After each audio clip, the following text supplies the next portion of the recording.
My name is Marina.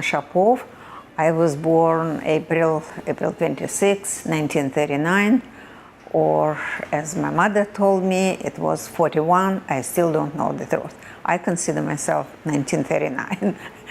This was in my passport, and that's what it means now. I'm afraid even to say that 76. My God, it's so old. I came to America a long time ago, November 1974, a long time. So I consider myself more American than Russian. But I know that I still have strong accent, because when I meet new people, they always say, "Where are you from?"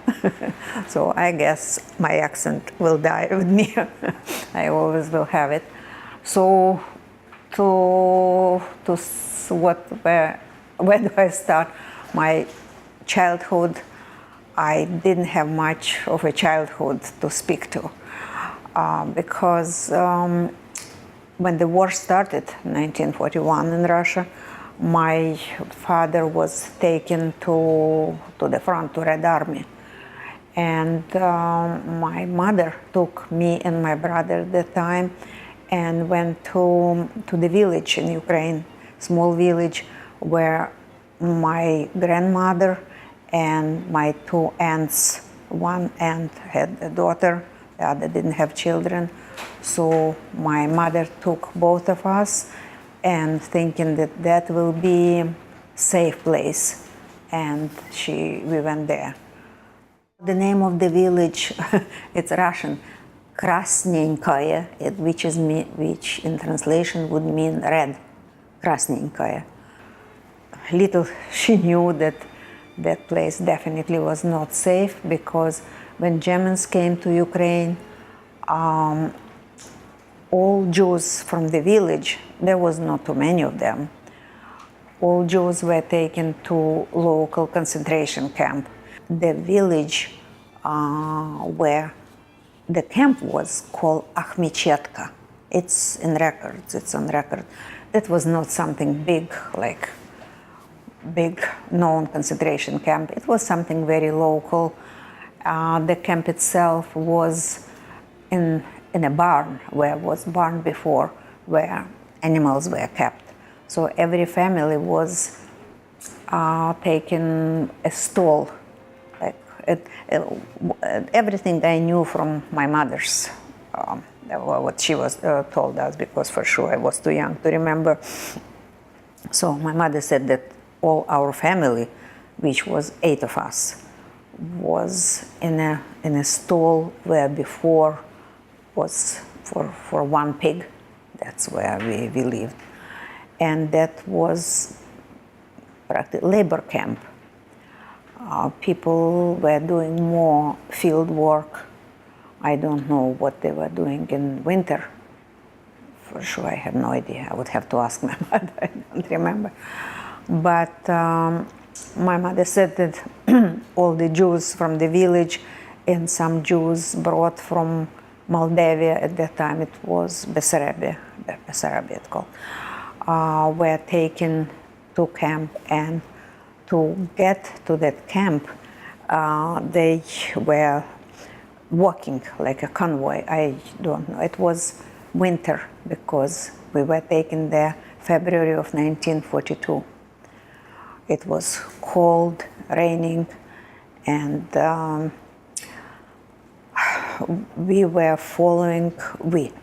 people were following the carriage where the policemen were sitting. And those policemen, the guards, were mostly Ukrainians. My mother said some of them, not all of them, some of them were pretty much cruel. Like one of the incidents that my mother remembered, that I was still a little baby in her arms, and I asked for some water. So she asked a policeman, and what he did, he broke a bottle and threw it in my face. My mother said that she thought at that point that I will be blind forever. But lucky for me, it hit only my cheek. It was just a scar for a while, but didn't touch my eyes. Then, like another incident, not with our family, my mother said it was a young woman walking pregnant and she got into labor. So they stopped, the baby was born, a policeman just grabbed the baby for his legs and just shot his head, and they shot that young woman immediately. So, and my mother said that every now and then they were stopping and just beating the prisoners at that time. So finally, when we were already in a camp, practically was nothing to eat. They fed us mostly by, I even don't know what it's called, it's leftover from sunflowers after the oil pressed. This big black blocks which were taste and look like dirt. But we were lucky. Actually, my mother saved all of us because they were pretty strict there. I was too young to remember much. The only what I remember, like dead people in winter propped against the wall. I remember, let's say, a line of people trying to get some water, and then all of a sudden, like crack sound, and one of the people would fall. Later in my life, my mother explained to me what was they allowed only 10 people, and if you don't count, if somebody joined and would be the 11th, they would just simply kill you in place. So I was sorry, I was so sick, no, malnutrition. It wasn't vitamins like here from 2 to 5, like nowadays. So the only what I remember myself, skinny with a big belly from malnutrition, and that's how much I remember. So at some point I looked like I was dying. So one of the policemen, one of the guard, just grabbed me and threw in a stall where they kept dead people till the point when they would remove, and I don't know what they did with dead people. So my mother at night crawled to that stall and she pulled me out from a pile excuse me, dead bodies. So that's why I always say that my mother gave me birth twice in my life. But a lot of people starved there or got killed, but all our family, 8 people and 2 more boys whose parents died there, my mother saved. Clearly my mother saved. How it happened, she was a seamstress, and there was a village nearby. So the policeman allowed her to go to that village, and she was altering or making clothes for local people, and exchange they would give her some food like bread or potatoes or whatever, and when she comes back she would share it with the policeman because everybody was hungry. So that's how she saved all of us, the entire family, and as I said, 2 more boys. Some Ukrainian people in the village where we were taken were very nice. I remember an old man who was hiding my brother. Somehow my brother got separated from the rest of the family, and that old guy was hiding him. And he was not even afraid to hide a Jewish child. But my brother was very stubborn and said, I want to my mom, and he eventually joined us. But nothing from the camp. The only what I know, he was born in 1931. It means that he was already more than 10 years old, and he was taken to field labor because after the war, no, not after the war, before coming here, my mother somehow managed to get records from archive from Washington. I don't know how they got Washington. List of all people in that particular small camp. And all our family was listed there, including my brother. I wasn't listed because I was a child, but who was listed there, all people who were taken to labor, to fields. And I told already about my mother, and who else helped? My aunt. The aunt whose husband was in Siberia. She was kind of fortune teller on cards. And at that time, people really were concerned about people, their husbands, brothers, whoever is in army, and she could tell the fortune, and very often it was true, and people would give her also some food. So that also helped our family to survive, because the rest people had nothing. Who was the fortune teller? My aunt, who came to America with my mother, who didn't have children and whose husband was captured during the war and sent to Siberia to labor. What was her name, that aunt? Rosa, R-O-S-A. Same last name? No, her name is Chorna, C-H-O-R-N-A, Chorna, and this Chorna is my mother's maiden name. And what was her husband's name? Do you remember, your uncle who went to... Yes, Philip.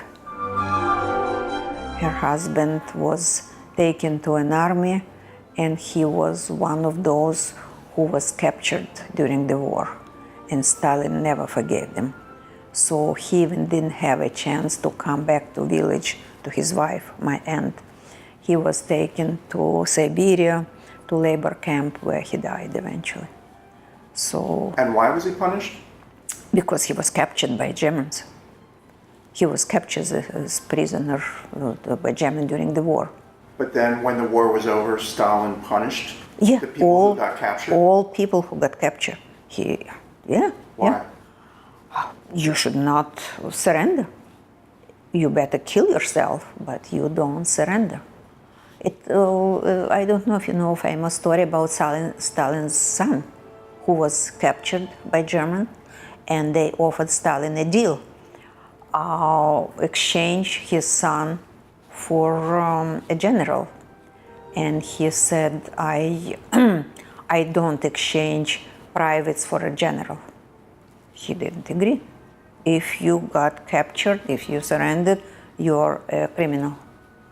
Wow. So your uncle got captured by the Germans. He came back to Russia and was sent to Siberia. He didn't even come to the village to see his wife, directly to Siberia, to labor camp.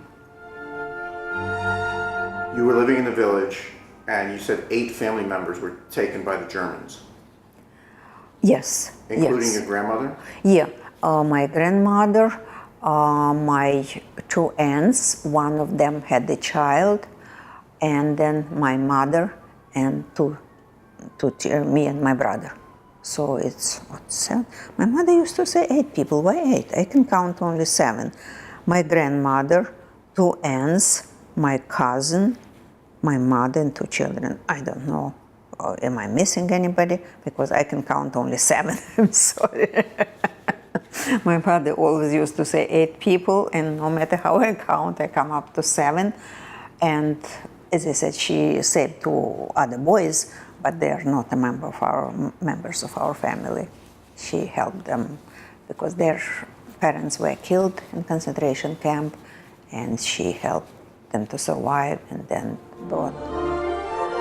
We got liberated at May 1944, so we spent there 2.5 years. My mother, before she left, she went to the village, and she got witness signed that we were in concentration camp, and that.